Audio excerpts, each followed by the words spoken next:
Cory says, I had a full body MRI scan after an accident and discovered I have extra bones in my hands, feet, knees, and extra enamel in my teeth.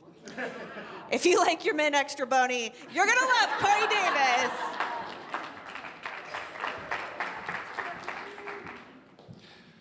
When I was in the 7th grade, I was cast in a production of Women and Children First at the University of Oklahoma, which is the 3rd section of Torch Song Trilogy. It was an evening of plays about immediately before and immediately after the AIDS crisis. I am the product of a very enthusiastic stage mom, and me and my 2 sisters were always being driven to auditions, and we would sing for anything, the opening of a grocery store or a county fair or whatever. Actually, I ended up winning a pageant division that I wasn't even in. I was there with my sisters, and they had this division that was for all of the brothers who had been dragged along, and I won. So there was a picture in our living room of me in this black tux that is absolutely covered in glitter spray, and a sash that says American Beauty, and a paper mache crown that's the Margarine King commercial crown. It's like the exact same thing. So this is who I was as a kid. Now I'm in 7th grade, I'm approaching adolescence, and I'm starting to realize that I have been telling on myself this whole time and starting to feel very awkward and very embarrassed and very ashamed. And I didn't really want to be in front of people at this point. I kind of wanted to just hide. But you can't really hide, I discovered, when every time you open your mouth, a purse falls out. No closet for me. So this is where I am as I start rehearsals for this production, and immediately it was weird.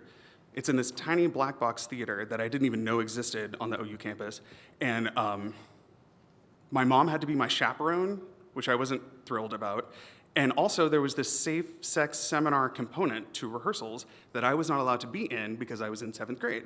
So everyone except for me and my mother at the appointed time would just stand up and leave and go to another space, have whatever was going on, and this happened a couple times.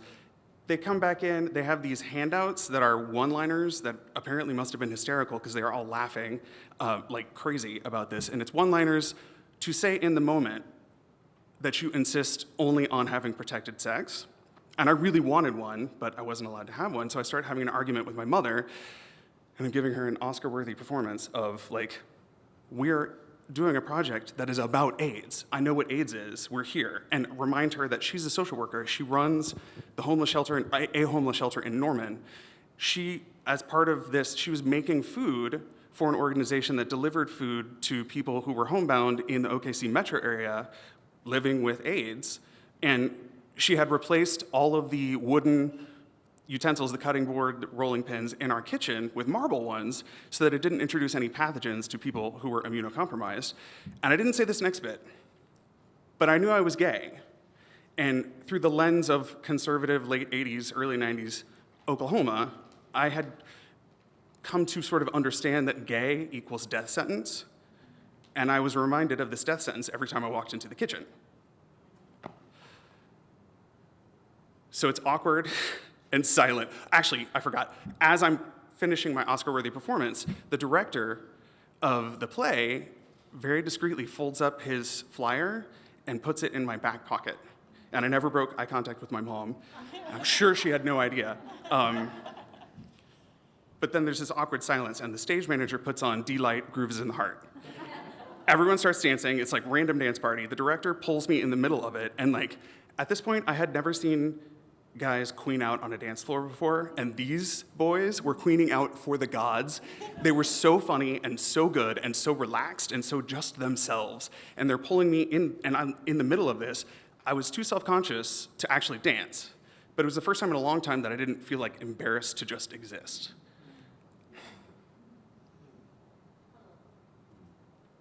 I felt a million miles away from Longfellow Middle School, where things happened like this guy Dustin who punched me in the face when I asked him what time we had soccer rehearsal.